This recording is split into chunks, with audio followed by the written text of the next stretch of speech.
G'day guys, in today's video I'm looking at a MacBook Air 13-inch. This one's the 2015 to 2017 model, and I've done a screen replacement, and we're coming up here with no audio device for sound. So what I've put that down to, is if I put this to sleep, is the sound chip is actually saved or is located on the separate daughter board. So if you have an issue with it, you should potentially be able to do one of about 3 different things. So over here, if I disconnect the battery first,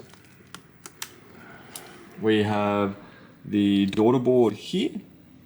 We have this daughter board connector here.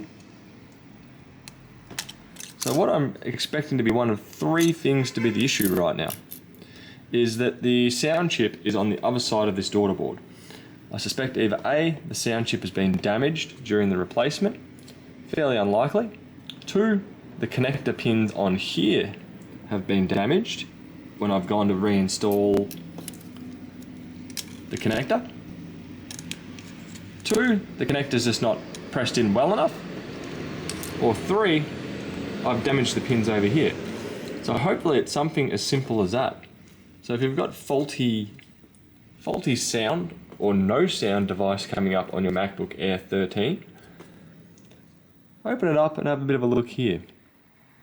So granted, you will require special screws to be able to undo the Apple screws here, or screwdrivers, but check out this location here, here, on here for damage, and hopefully from there you'll be able to get audio again back on your device.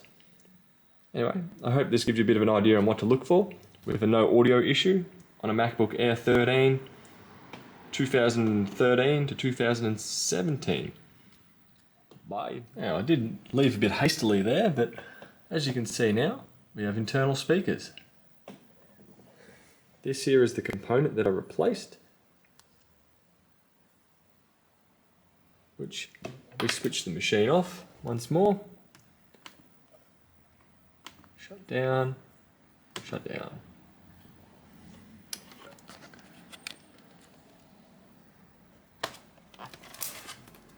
We'll be able to see the exact component that was replaced. Here. So that is also your charging port on the device. So that got replaced, this was left the same, and from here we have audio once more. Now we're good to go.